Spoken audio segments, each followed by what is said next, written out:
하나님의 말씀은 욥기 40장 1절에서 24절입니다. 욥기 40장 1절. 여호와께서 또 욥에게 일러 이르시되 터집 잡는 자가 전능자와 다투겠느냐? 하나님을 탓하는 자는 대답할지니라. 욥이 여호와께 대답하여 이르되 보소서, 나는 비천하오니 무엇이라 주께 대답하리까? 손으로 내 입을 가릴 뿐이로소이다. 내가 한번 말하였사온즉 다시는 더 대답하지 아니하겠나이다. 그때 여호와께서 폭풍우 가운데에서 욥에게 일러 말씀하시되 너는 대장부처럼 허리를 묶고 내가 너게 묻겠으니 내게 대답할지니라. 내가 내 공의를 부인하려는 하느냐? 내 의를 세우려고 나를 악하다 하겠느냐? 너가 하나님처럼 능력이 있느냐? 하나님처럼 천둥 소리를 내겠느냐? 너는 위엄과 존귀로 단장하며 영광과 영화를 입었지니라. 너의 넘치는 노를 비우고 교만한 자를 발견하여 모두 낮추되 모든 교만한 자를 발견하여 낮아지게 하며 악인을 그들의 처소에서 짓밟을지니라. 그들과 함께 진토에 묻고 그들의 얼굴을 사서 은밀한 곳에 둘지니라. 그리하면 내 손이 너를 구원할 수 있다고 내가 인정하리라. 이제 소같이 풀을 먹는 베헤못을 볼지어다. 내가 너를 지은 것 같이 그것도 지었느니라. 그것의 힘은 허리에 있고 그 뚝심은 벼의 힘줄에 있고 그것이 꼬리치는 것은 백향목이 흔들리는 것 같고 그 넓적다리 힘줄은 서로 얽혀 있으며 그 뼈는 녹관 같고 그 뼈대는 쇠막대기 같으니 그것은 하나님이 만드신 것 중에 으뜸이라. 그것을 지으신 이가 자기의 칼을 가져오기를 바라노라. 모든 들짐승들이 뛰노는 산은 그것을 위하여 먹이를 내느니라. 그것이 연잎 아래에나 갈대 그늘에서나 늪 속에 엎드리니 연잎 그늘이 덮으며 시내 버들이 그를 감싸는도다. 강물이 소용돌이 칠지라도 그것이 놀라지 않고 요단 강물이 쏟아져 그 입에 들어가도 태연하니 그것이 눈을 뜨고 있을 때 누가 능히 잡을 수 있겠으며 갈고리로 그것의 코를 깰 수 있을까. 하나님 아버지 은혜를 감사합니다. 오늘 하나님이 하시는 계시의 말씀을 바르게 깨닫게 인도하여 주옵소서. 예수님 이름으로 감사하며 기도드리옵나이다. 아멘. 자, 오늘 이 38장에서 42장 6절까지 욥과 하나님의 이 대화라 그럴까요?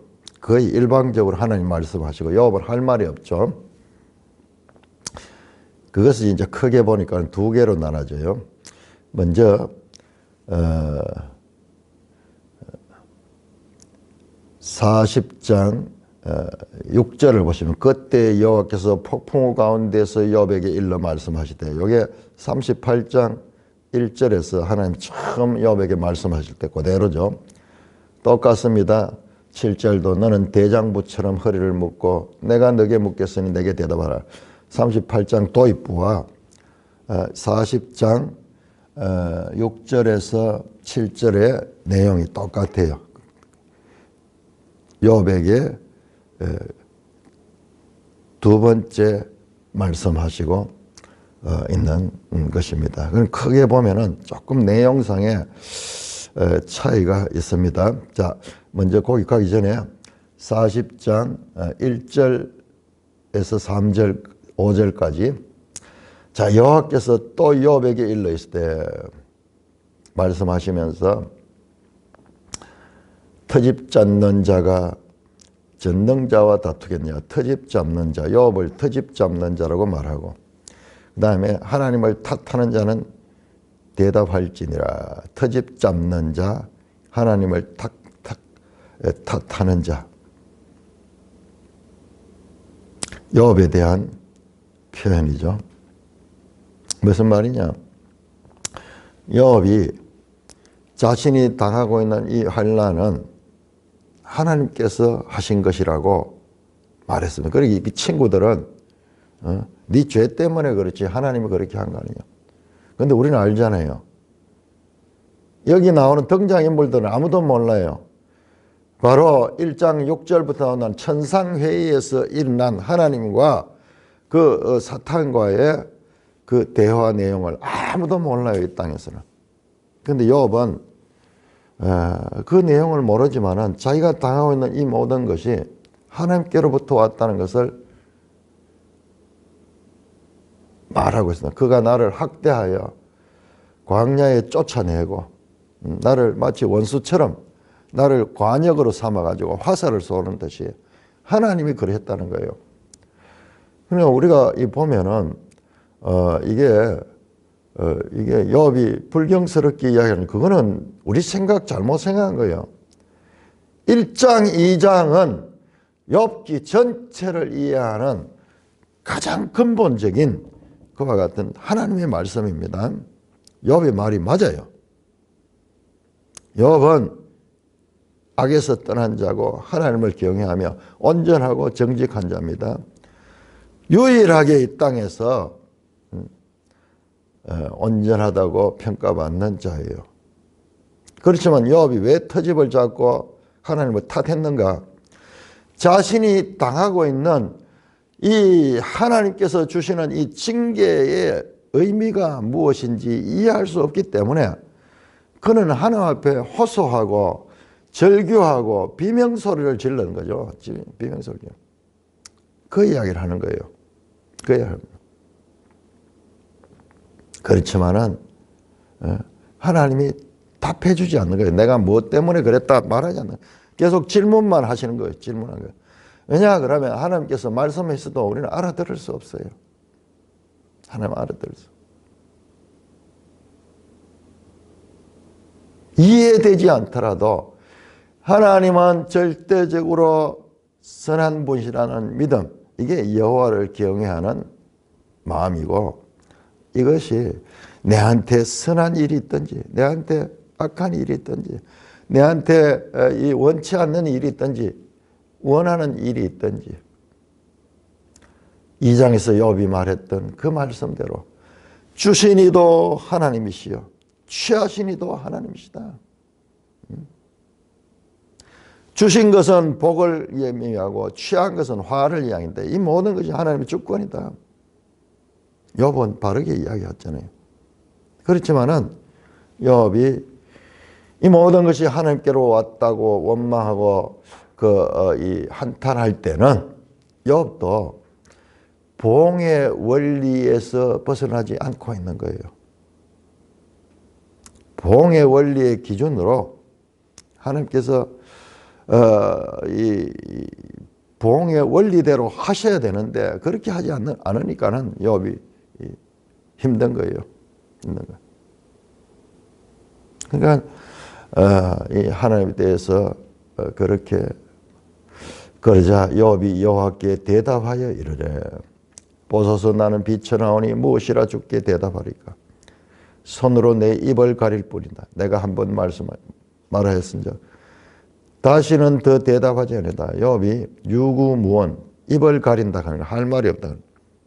과거에 욥이 잘 나갈 때 29장에 보시면은 욥이 과거에 잘 나갈 때 막 거리에 나가면 젊은이들이 입을 가렸다. 그렇듯이 그 하나님의 위엄과 권위 앞에 이해되지는 않지만은 자신이 당하는 이것들이 이해되지 않지만 그러나 그분의 거룩하심과 그분의 그 지혜 앞에 서니까는 할 말이 없는 거예요. 할 말이 없는 거예요. 그때 여호와께서 폭풍 가운데 여호와 다시 이제 두 번째 하나님께서 말씀합니다. 너는 대장부처럼 허리를 묶고 내가 내게 묻겠으니 내게 대답할지어다. 38장 1절에서 3절 처음에 하나님이 도입할 때 나왔던 단어가 똑같이 나오고 있어요. 그러니까 이게 지금까지의 내용과 조금 다른 차원의 말씀을 하시는 거예요. 자, 뭐냐? 앞에서 하나님께서 질문한 것은 창조의 이치에 가는 것. 인간이 아무도 하나님이 창조하신 거 아무도 알지 못해. 너가 알겠느냐? 알겠느냐? 누가 했느냐? 누가 했느냐? 하나님이 했습니다. 나는 모릅니다. 나는 모릅니다. 창조의 이치, 인간의 권한 밖에 초월적인 하나님의 창조 질서. 이번에는 하나님께서 의에 대해서 말합니다. 8절 보세요. 너가 나의 공의를 부인하려느냐? 너의 의를 세우려고 나를 악하다 하겠느냐? 자, 이게 아주 중요한 건데, 자, 여기 원어로 보면은 하나는 나의 공의, 하나님의 공의는 미스파트라고 했고, 그 다음에 너의 의는 체데크라고 했는데, 이 보니까는 이 미스파트와 체데크가 별 다른 의미가 아니에요. 때로는 이 서로 막 바꿔가면서 사용하시더라고요. 내 공의와 정의를 세우고 뭐 이럴 때 미스파트와 체데크는 거의 같은 의미의 다른 표현이에요. 그럼 뭐냐 그러면 내 공의는 뭡니까? 하나님의 의입니다. 그러니까는 이게 의를 하는 말이 이게 엄청난 이야기예요. 우리 로마서가 하나님의 의를 다루고 있잖아요. 하나님의 의. 하나님의 의. 그 다음에 너의 의 하는 거. 이거는 욥의 의예요. 이거는 사람의 의예요. 사람. 욥이 훌륭하지만은 사람의 의. 그러니까 자신의 의로움. 그렇죠. 욥은 의롭죠. 욥은 온전하고 정직하고 하나님께서 인정하는 의인이에요. 죄를 짓지 않았어요. 그런데 자신의 의가 결과적으로 복으로 오고 생명으로 와야 되는데 지금 반대로 이 의가 무시당하고 저주와 재앙이 자신을 덮치고 있으니까는 욥이 견디지 못하잖아요. 견디지 못하잖아요. 너의 의의 정당함 맞아. 봉의 원리에 의하면 욥이 이 복을 받아야 되는 게 맞아요. 그렇지만은 그게 안 되니까는 욥이 지금 이 고통 가운데 호소하는 거죠. 그런데 자신의 의로움이 정당하게 인정받지 않는다고 하나님의 의가 잘못됐다고 할 수 있느냐 이 말이에요. 엄청난 질문입니다. 너가 나의 공의를 부인하느냐? 너 의를 세우려고, 네 의를 세우려고 하나님의 의를 부인하려느냐? 자, 욥의 의가 자신한테 오던 화나 복이나 자신은 복이 와야 되는 생각인데 화가 와서 저주가 와서 그러니까 이게 욥의 의에 맞지 않는 거예요. 욥의 의에 맞지 않는 거예요. 그러니까 욥이 탄식하고 때로는 하나님 앞에 원망하며 맞잖아요. 욥이 핑계하는 게 아니라 하나님이 이 모든 걸 주셨잖아요. 거기까지 욥이 맞아요. 우리 생각으로 자꾸 욥을 막 죄를 심으려고 하면 안 됩니다.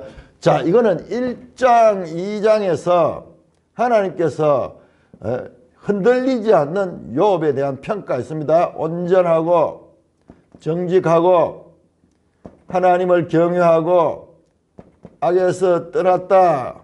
이건 흔들리지 않습니다. 끝까지 흔들리지 않습니다. 그 욥이 뭐 갑자기 무슨 딴죄를 짓는 그 이야기 아니에요. 욥이 봉의 원리에 맞지 않는 자신의 이 상황, 알 수 없는 이 고난. 이게 흔들리니까는 하나님께서 이 모든 걸 하는데 하나님이 의롭지 않은 것이 아니냐. 그런 식으로 생각이 돼요. 하나님이 불의하기 때문에 하나님이 의로우면 반드시 의로운 자는 복을 받아야 되는데 하나님이 불의하시기 때문에 이 의로운데도 저주가 왔지 않느냐. 이와 같은 욥의 마음 가운데는 그런 욥이 그렇게 뜻하지 않더라도 논리적으로 그렇게 될 수 있는 거예요. 자, 이거예요. 이게 우리 중요한데, 사람에게 이 복이 된다고 하나님께 복이 되고, 사람에게 화가 된다고 하나님께 화가 된 아니에요. 하나님은 사람의, 앞에서도 그런 내용이 많이 나왔어요. 사람의 이 모든 것들과 관계없이 하나님의 모든 것은 하나님의 의 안에서 이루어지는 거예요. 실패하는 것도 넘어지는 것도 하나님의 의 안에서 이루어집니다. 로마서 8장에서 그런 말씀하죠. 그러니까 로마서가 하나님의 의를 따르고 있잖아요. 하나님의 의를 따르고 있어요. 로마서가. 우리 구원론이 하나님의 의. 그 욥기를 공부를 하면서 계속 로마서가 떠오르는 거예요. 로마서가. 로마서 10장 3절에 그 유대인들은 그들이 하나님의 의를 모르고 자기 의를 세우려고 힘써 하나님의 의를 복종치 아니한다. 이게 여기에 강하면 강할수록 여기에서 멀어지는 거예요. 멀어지는. 하나님의 의는 주권적 자유예요. 자유. 여기는 사람이 터치가 불가능한 거죠. 네가 대답해봐라. 그러면서 하나님 말씀하시면서 네가 하나님처럼 능력 있느냐, 하나님처럼 천둥소리를 내겠느냐. 네한테 이해되지 않는다고 하나님이 틀렸다. 네한테 이해되지 않는다고 하나님께 불평하고 원망하는 것은 그것은 네가 하나님과 동등하냐. 이는 피조물이야. 하나님의 지혜를 너는 알 수 없어. 그러면서 하나님과 사람, 욥의 초격차, 요즘 그런 단어를 쓰는데 초격차가 아니에요. 차이가 하늘과 땅 차이야. 10절 너는 위엄과 존귀로 단장하며, 이거 잘 봐야 돼. 10절에서 14절까지는 여기 한 내용이에요. 풍자적인 반응이에요. 풍자적인 반응. 조롱하는 듯이 하는 말. 너는 위엄과 존귀로 단장하며 영광과 영화를 입을지어다. 너는 넘치는 노를 비우고 교만한 자를 발견하여 모두 낮추되 모든 교만한 자를 발견하여 낮아지게 하며 악인을 그 처소에서 짓밟을지니라. 그들과 함께 진토에 묻고 그들의 얼굴을 사서 은밀한 곳에 둘지어다. 네가 이 세상에 존재하는 이 악한 자들, 고만한 자들 다 네가 다스리고 그들을 다 정리할 수 있느냐? 만약 그렇다면 14절 그렇다면 네 오른손이 너를 구원할 수 있다고 내가 인정할 거다. 너의 오른손. 야, 이게 놀랍네요. 자, 너의 오른손 그랬거든요. 오른손 의를 갖다가 의가 영어로서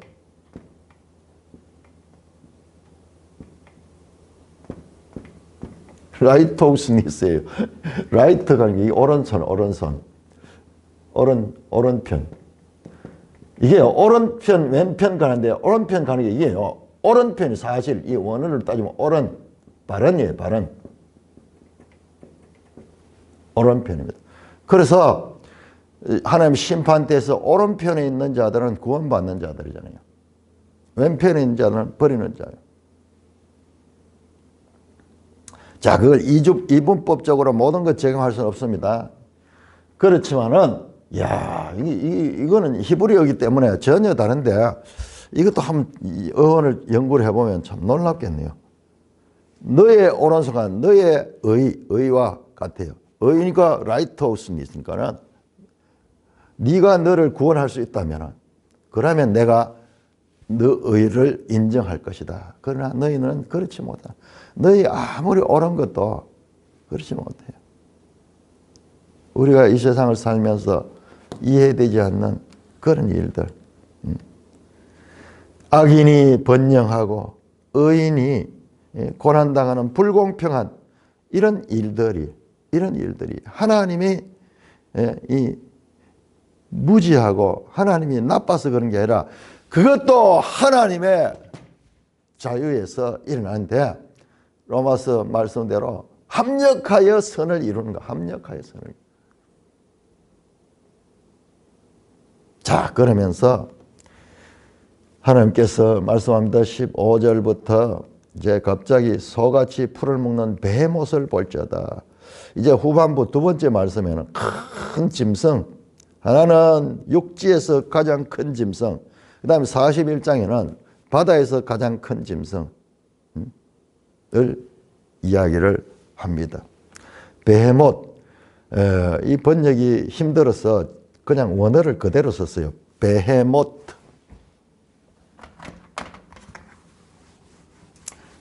우리가 지난번 개역 성경에는 이걸 뭐라 하마라고 번역해요. 하마. 하마라고. 좀 하마 같은 면이 있어. 하마처럼 힘이 있고 그렇지만 하마는 아니에요. 하마는 아니고.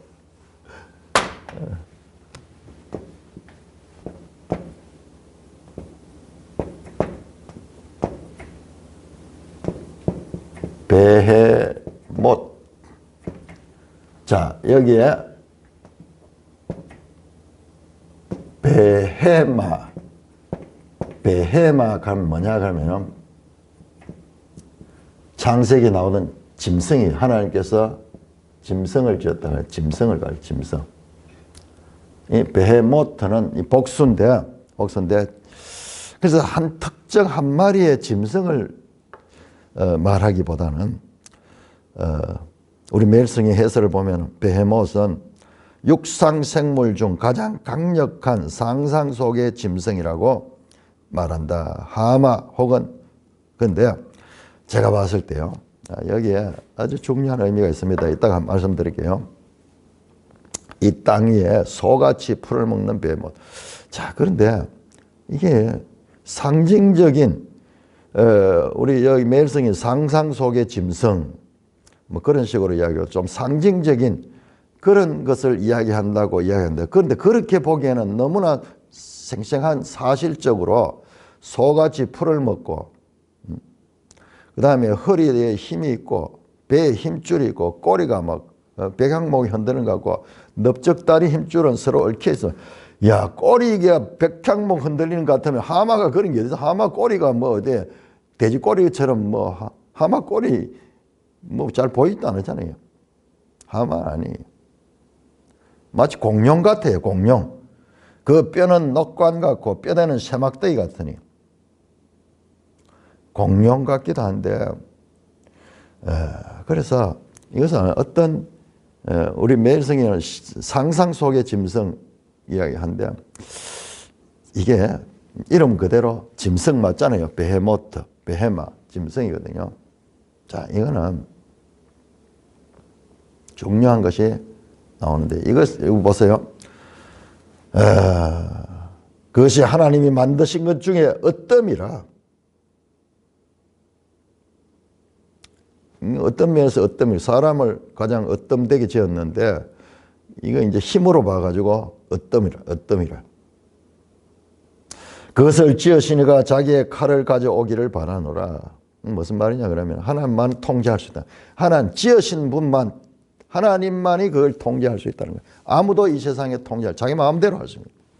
모든 들짐승이 뛰노는 산은 그것을 위하여 먹이를 내라. 모든 것이 그것이 막 가서 정말 공룡 같잖아요. 공룡 같지. 그 하마 물에 사는 하마 아니잖아요. 뭐 온 산에 그 먹이를 다 먹고 그것은 연잎 아래나 갈대 그늘 늪 속에서 엎드리니 요건 또 하마 같네요. 연잎 그늘이 덮으며 시내버들이 그를 감싸는 거야. 이건 또 하마 같대요. 그러나 강물이 소용돌 칠자로 그것이 놀라지 않고 요단 강물이 쏟아져 그 입에 들어가도 태연하니 그것이 눈을 뜨고 있을 때 누가 능히 잡을 수 있겠어. 갈고리로 그것의 코를 깰 수 있느냐. 자, 내가 아주 중요한 이야기를 하려고 하는데요. 이 베헤못이 뭐냐 그러면 짐승이거든요. 짐승. 그런데 아주 사실적인 묘사를 했기 때문에 우리는 짐승 가운데 하나 유사한 것을 찾으려고 하는데 그게 당연해요. 보니까 아주 구체적으로 설명하십니다. 그런데 이 짐승은 뭐냐 그러면 우리 성경에서 짐승은요. 바로 계시로 나오는 그 짐승 있잖아요. 짐승. 이거 뭐예요? 다니엘서에 하면 짐승은 세상 나라의 권력들이, 세상의 권력들, 세상을 지배하던 그와 같은 세력들, 저 바벨론, 그다음에 페르시아, 그다음에 그리스, 로마, 오늘날 같으면 막 그 소련, 미국, 오늘날 중국 같은 날 짐승 같은 날이죠. 세계적인 그런 이 권력을 가지고 있는 그 세력. 이 마지막에 불못에 던지죠. 거짓 선지자와 함께 요한계시록 20장에 보면 나오죠. 짐승이 잡히고 거짓 선지자 잡히고 불못에 던져집니다. 다시 사탄도 그 불못에 집어요. 우리 뒤에 나오는 리오야탄이 나오는데 리오야탄은 사탄의 상징이에요. 그러니까 여기에 내용들이 그냥 단순한 짐승을 이야기하는 것이 아니고 이 세상에 이 짐승을 이길 자가 없잖아요. 누가 이 짐승 같으랴? 아무도 그 짐승을 이길 수 없는 거예요. 짐승의 세력이 계시록 보면 얼마나 강한지. 이 지상에서 이 국가 권력을 가지고 오늘날 저 북한을 통치하는 저게 짐승이잖아요. 짐승. 힘을 가지고 수천만 백성들을 억누르고 자기는 살이 쪄가지고 그 어린 딸에게 그런 일을 하는 그게 짐승이지. 그게 뭐예요? 성경의 짐승은 육체가 됐던 창세기 6장에 그 하나님의 아들들과 사람의 딸들이 결합하고 거기에서 그들이 육체가 되었다 하는데 그 자세히 보면 그 내용이 짐승이 됐다는 짐승. 짐승하고 사람하고 차이점은요. 똑같아요. 숨쉬고 뭐 이런 게 다 똑같은데 그 차이점이 하나님이 만든 피조물 가운데서 사람은 하나님의 형상과 모양을 따라 하나님을 경외하는 그런 존재로 지었는데 그거 빼뿌려 나면은 짐승이나 사람이 다를 것 있어요. 똑같아요. 전부 자기 욕심을 위해서 그렇게 했는데 오히려 사람이 더 못해. 짐승들은 먹을 거 있으면은 그 자리에서 먹고 배부르면은 그냥 두는데 사람은 평생 살 거 저장해놓고 그다음에 후손에게 갈 것까지 이렇게 해놓고 오히려 그런 면에서 보면 짐승보다 더 못한 존재들. 우리가 살아가면서 그러나 이런 강력한 독재 세력이 지배를 하면은 꼼짝 못해 아무도.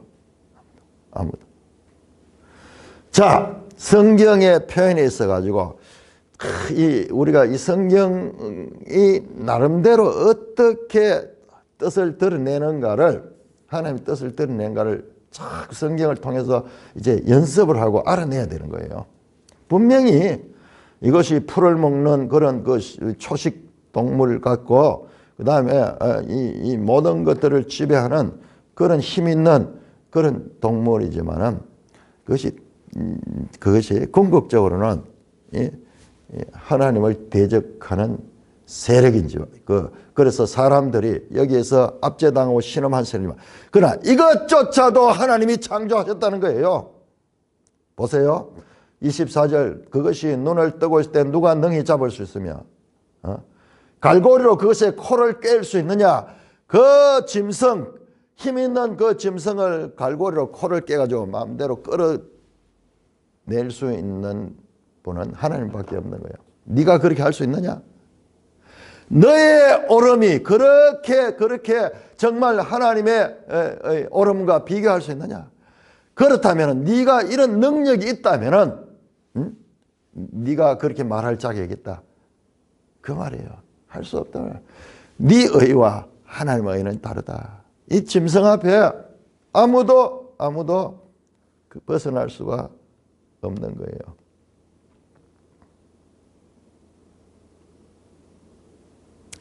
그래서 갈고리로 그것을 코를 깰 수 있는 자. 자, 이거 보세요. 제가 말씀드렸던 이 짐승이 단순한 짐승 이상의 정치적인 세력을 가리키는 우리 인간이 살아가면요. 전부 이 짐승. 그러니까는 참 너무 놀랍죠. 조지 오웰이 1984라는 그런 책을 썼는데 장차 앞으로 그게 뭐 동물농장이에요. 동물농장. 짐승 같은 이 빅브라더가 큰 힘을 가진 빅브라더가 등장해가지고 모든 걸 세상을 통제하고 지배하는 거예요. 지배하는 거. 지금 저 중국의 시진핑 같이, 저 김정일 같이, 김정은이 같이 이런 식의 통제 사회. 중국에는 가면은요 모든 게 CCTV에 다 되고 그 다음에 얼굴 인식 기기가 있어가지고 그 축구장에 거기에 찾는 사람이 거기에 거기에 앉아 있으면요 쫙 스캔하면은 그걸 그 자리에서 다 인식해낸다. 통제가 완벽한 통제가 이루어지고 우리 한국의 이 목사님들이 가가지고 이래 하면요 그 말이 다 녹음이 다 돼요. 그 윤희주 목사님도 중국 가가지고 모든 게 다 녹음이 다 된다 그래요. 완전히 짐승이 지배하는 빅브라더가 지배하는 그런 세상, 통제 세상. 자, 우리 한번 볼까요? 에스겔 29장. 에스겔 29장.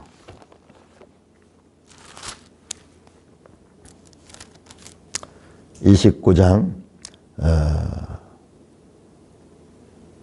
2절에 보시면 인자야 너는 애굽의 바로 왕과 애굽의 얼굴을 향하여 애굽 세력, 애굽의 왕, 그 당시에 세계를 지배하던 그 애굽 왕이죠. 애굽의 왕을 뭐라고 이야기했냐 그러면은 애굽의 바로 왕이여 내가 너를 대적하노라 너는 자기의 강들 가운데 누운 큰 악어라. 그러니까는 애굽은 나일강이죠. 나일강에 거기 악어들이 많이 사는데 네가 악어 중에서 제일 큰 악어다. 너가 스스로 이러기를 나는 나의 이 강은 내 것이라 내가 나를 위하여 만들었다. 마치 애굽 왕이 이 자기가 이 모든 것의 창조주인 것이 그렇게 한대요. 근데 하나님이 어떻게 하냐? 내가 갈고리로 내 아가미를 꿰고 너의 강의 고기가 내 비늘에 붙게 하고 내 비늘에 붙은 강의 모든 고기가 너를 끌어 강들 가운데서 끌어내가지고 너를 들판에 던져버리겠다. 악어는 뭐 물이 없으면 못 사는데 그 광야에 던져버리면 말라 죽는 거죠. 자 보세요. 성경에서 이와 같이 큰 짐승들, 이 베헤못 같은 거 이런 것들을 어떻게 벌써 하면 이 세상의 정치 권력과 연결하고 있잖아요. 다니엘서가 다 그걸 이야기하고 있고 그리고 계시록 가면은 나오잖아요. 그 짐승이 계시록 16장에 보면 짐승과 거짓 선지자와 함께 해가지고 아마겟돈으로 군대를 모이고 오는 그런 세상의 권력을 나타내는 것입니다.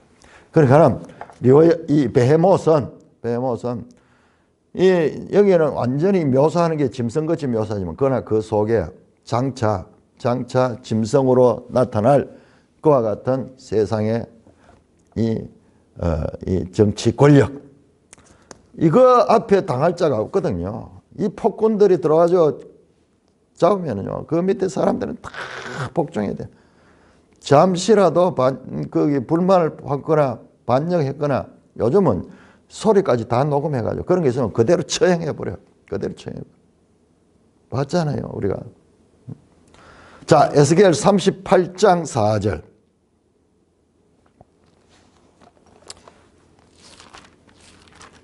에스겔 38장 4절 보시면요. 자 이번에는 하나님께서 말씀하신 마곡 땅에 있는 로스와 메섹과 두발왕 곡에게 얼굴을 향하여 그에게 하느니라. 주 여호와께서 이같이 말하시니 로스와 메섹과 두발 왕 고가 내가 너를 대적하여 너를 돌이켜 갈고리로 내 아가리를 깨고 너의 말과 기마병 그 온 군대를 끌어내가지고 없애버리겠다. 없애버려. 끌어내가지고 갈고리로 꼬르냐. 이 표현이 관용적인 표현이죠. 여러분 나오죠? 이게 전부 다 세상의 권력, 하나님을 대적하는 권력, 그런 권력.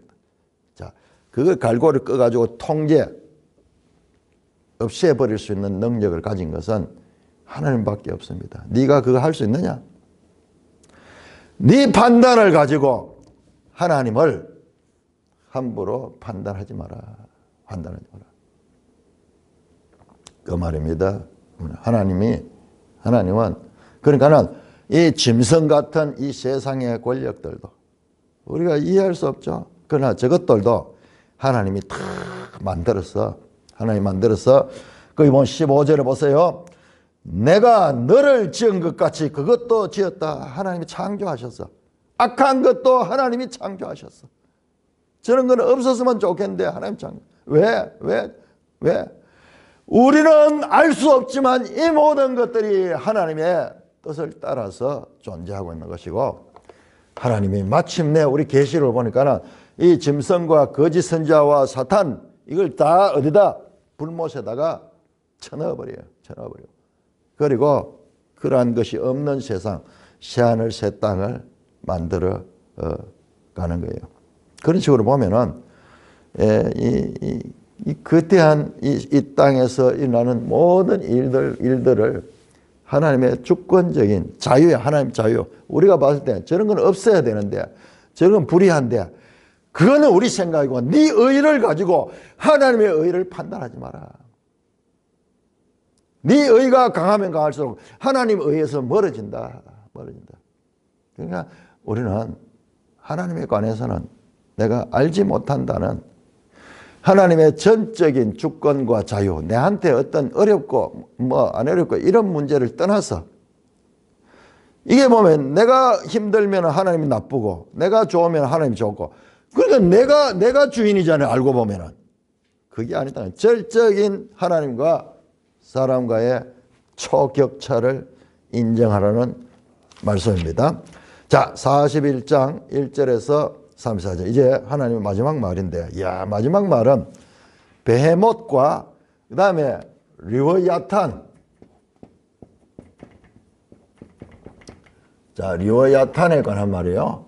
리워야탄에 관한 말인데, 이 베헤못과 더불어서 이 리워야탄은요, 사탄으로 성경이 표현하고 있습니다.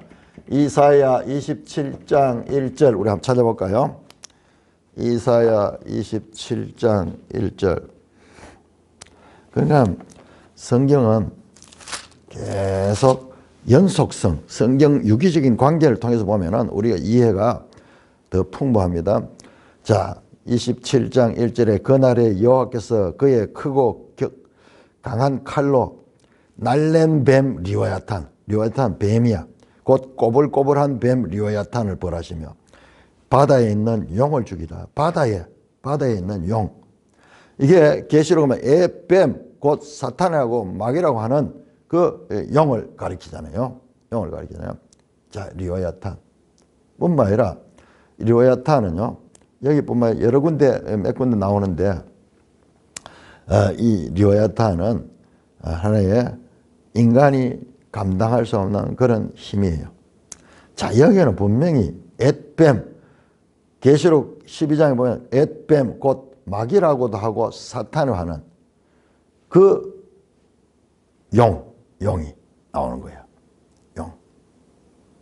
사탄을 상징하는 건데, 자, 그것이 이번에 나타납니다. 그렇다면 보세요. 베헤못도 짐승이고 이게 사탄인 것 같으면 이 계시록에 나오는 최후의 멸망자 짐승, 악의 삼일체죠. 그 다음에 마귀, 사탄, 그 다음에 거짓 선지자. 이것들이 전부 하나가 돼가지고 나중에 이게 완전히 소탕이 되면은 예수님이 오신 거예요. 이게 완전히 불못에 갇히고 난 다음에 예수님이 오십니다. 자, 그러니까는 이 본문을 가지고 이 리워야탄을 이해하기가 쉽지 않아요. 이것도 또 공룡 같아요. 그렇지만은 궁극적으로는 단순한 동물 이야기 아니라 성경을 보면은 연속성을 가지고 보면은 계시록까지 연결되는 이 거대한 세력이요. 이걸 보면서 단지 어떤 그 힘 있는 동물만 생각하는 것은 부족한 해석이에요. 부족한 해석입니다. 자, 41장 1절에서 그냥 읽으면은 거의 그 뜻이 됩니다. 다시 묻습니다. 네가 낚시로 41장 1절 너가 낚시로 리워야탄을 끌어낼 수 있겠느냐? 노건으로 그 혀를 맬 수 있겠느냐? 너는 밧줄로 그 코를 깰 수 있겠느냐? 갈고리로 그 아가미를 깰 수 있겠느냐? 앞에 나왔죠. 똑같이 갈고리로 깨는. 그러니까 이게 단순한 그 동물을 이야기하는 것이 아니라 큰 괴물이면서도 동시에 궁극적으로는 이 계시록과 이사야에서 말하는 그런 영적인 세력이야. 사탄의 세력들. 이거 앞에 우리가 힘을 못 쓰잖아요. 공중 권세 잡은 자잖아요. 이게 왕이야. 실제로 나오는 것도 보면. 모든 끝에 보세요. 34절 그것은 모든 높은 자를 내려다보며 모든 교만한 자들에게 군림하는 왕이다. 이 세상의 공중 권세를 잡은 그런 존재예요. 그러니까 이게 사탄으로 연결해서 보는 것은 무리한 해석이 아닙니다. 3절입니다. 41장 3절 그것이 어찌 너게 계속하여 간청하겠느냐 부드럽게 네게 말하겠느냐. 어찌 그것이 너와 계약을 맺고 너는 그를 영원히 종으로 삼겠느냐. 할 수 없죠. 네가 어찌 그것을 쇠를 가지고 놀듯 하겠으며 네 여종들을 위하여 그것을 메어두겠느냐. 어찌 장사꾼들이 그것을 놓고 거래하겠으며 상인들이 그것을 나누어 가지겠느냐. 이 말은요. 하나님은 할 수 있다는 거예요. 하나님은 이 리워야탄을 장난감 다루듯이 다룰 수 있다는 거예요. 7절입니다. 네가 능히 많은 창으로 그 가죽을 찌르거나 작사를 그 머리에 꽂을 수 있겠느냐. 내 손을 그것에게 얹어보라. 다시는 싸울 생각을 못하리라. 참으로 잡으려는 그의 희망은 헛된 것이니라. 그의 모습은 보기만 해도 그는 기가 꺾이리라. 아무도 그것을 격동시킬 만큼 담대하지 못하거든. 누가 내게 감히 대항할 수 있겠느냐. 리워야탄도 아무도 대항할 수 없는데 그 리워야탄을 장난감 다루듯이 다루시고 아가미로 갈고리를 끌어가지고 마음대로 죽이기도 하고 살리기도 할 수 있는 권위를 가진 하나님 앞에 누가 리워야탄보다 더 크신 하나님.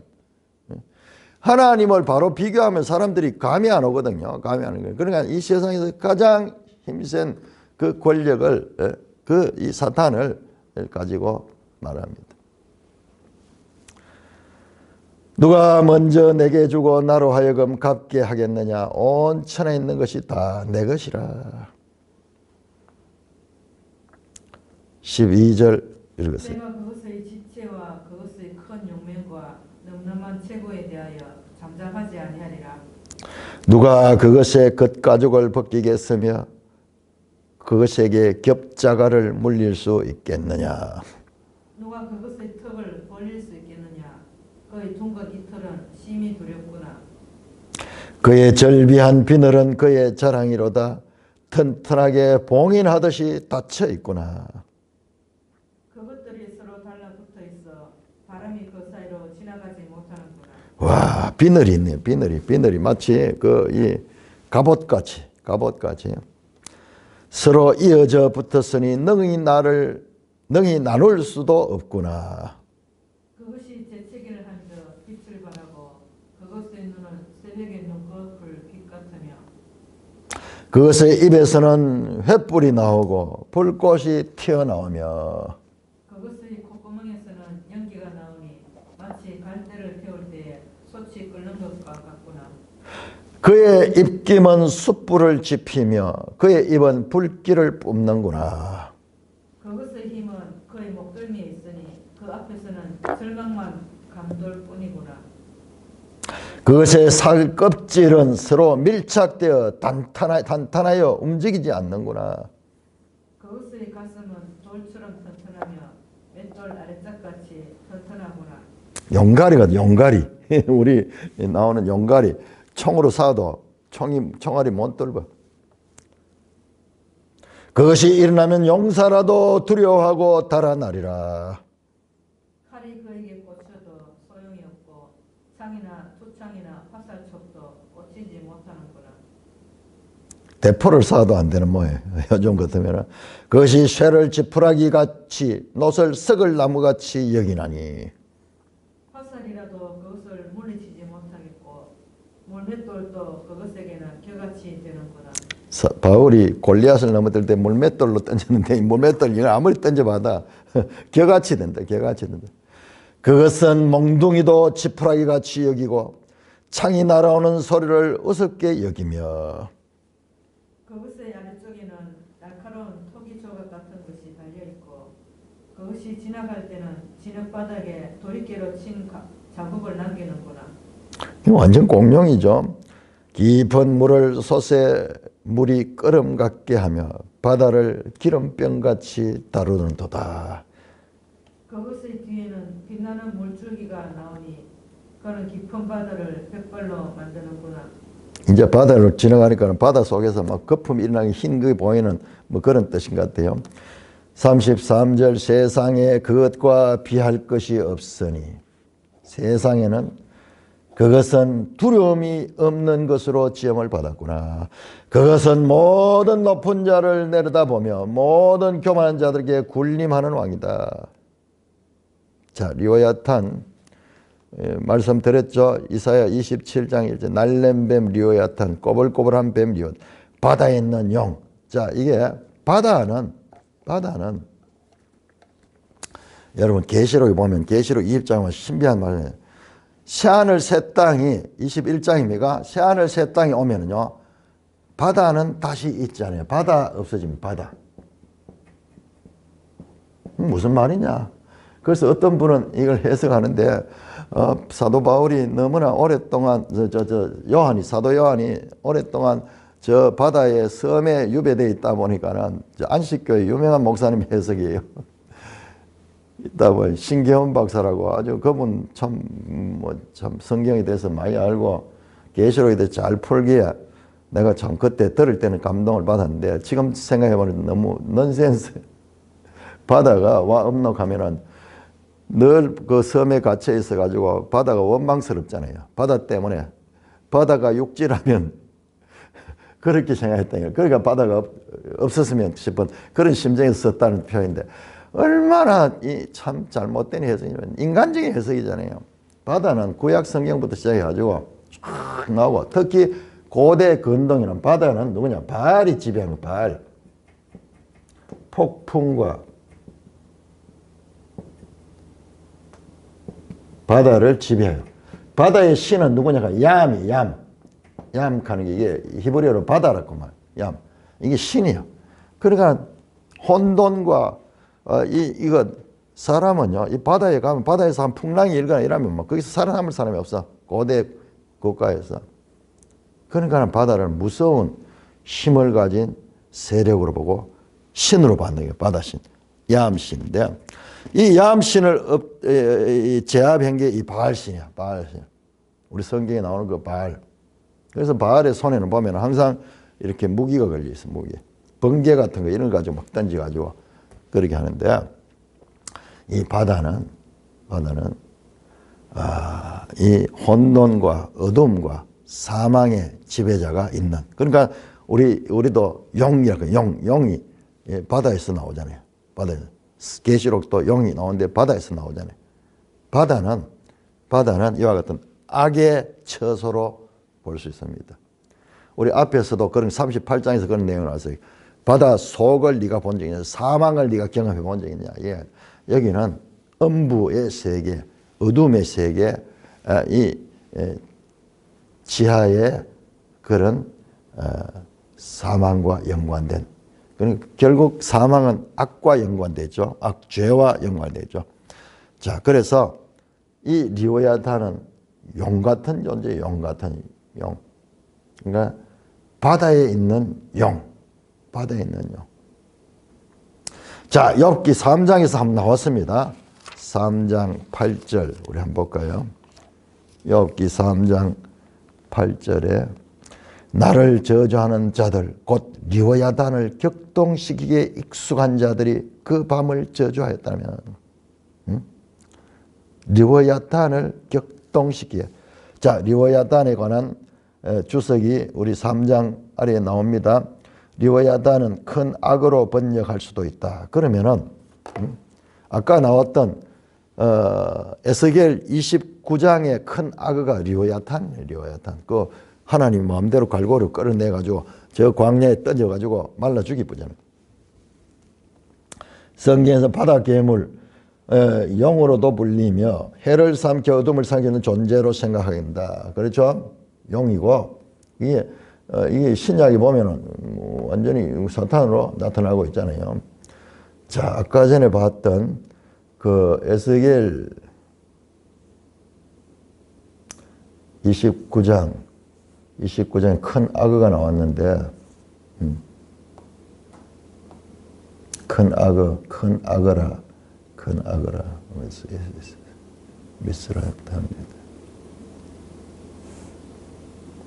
세라마르, 마리스키사마르, 에도나이, 여호와, 네스.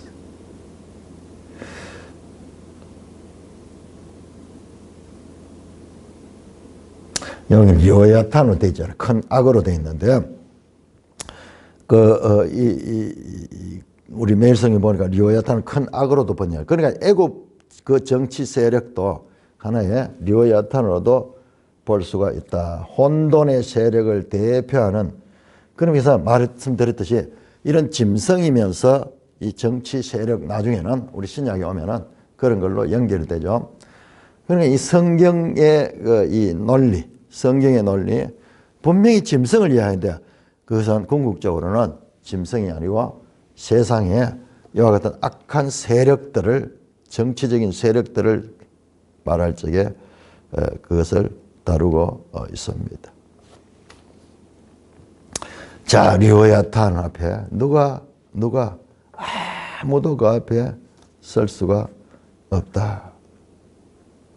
마지막 절에 33절 34절에 세상에는 그것과 비길 수 없다. 그것은 두려움이 없는 것을 정하지. 이건 두려움이 없는 게 자기 마음대로 모든 세상이. 그러나 하나님은 그 리오야탄을 갈고리를 꼽아가지고 아가리에 꼽아가지고 마음대로 끌고 다닐 수 있다. 장난감처럼 가지고 논다.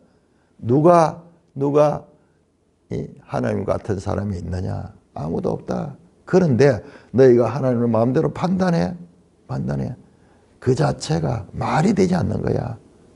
하나님의 지혜와 사람의 지혜는, 사람의 진정한 지혜는 뭐냐?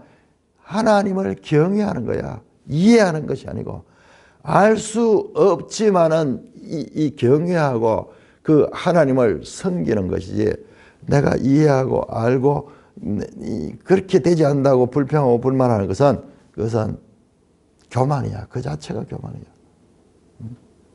너희가 최소한 리오야탄도 마음대로 다룰 수 없으면서, 베헤못도 마음대로 다룰 그 힘 앞에 꼼짝 못하면서 하나님을 대적하고 그 하나님 대해서 항의한다.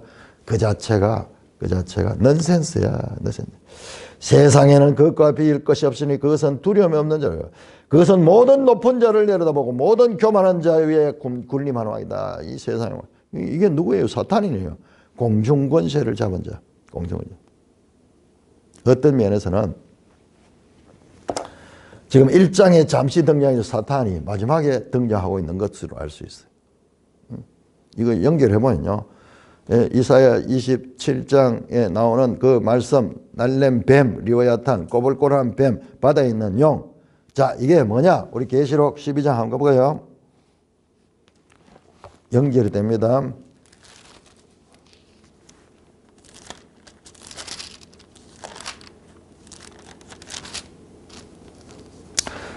계시록 12장 9절입니다. 큰 용이 내쫓기니 앳뱀 곧 마귀라고도 하고 사탄을 하는 온 천하를 깨는 자. 온 천하를 자기 마음대로 주장하는 그 자냐. 그러니까 이게 리오야탄이 이게 사탄이에요. 사탄. 그가 땅으로 내쫓기니 그의 사자들도 함께 땅에 쫓겠더라. 그러니까 구약 성경에는 이 흐릿하게 나와요. 흐릿하게. 그러나 이것이 계시록하면 명확하게 그렇게 등장합니다.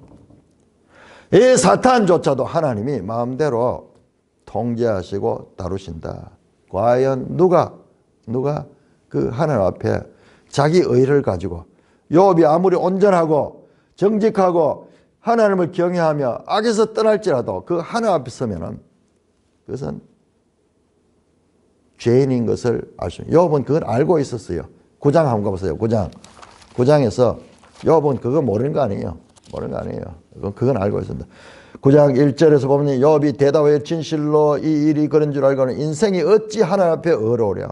사람이 하나님께 변론하기를 좋아할지라도 다만 한마디도 대답하지 못하더라. 하나님 앞에 어려운 존재가 없어. 그리고 변론하기를 좋아해도 하나님 앞에 한마디도 대답하지. 지금 욥의 그 상태를 이야기해요.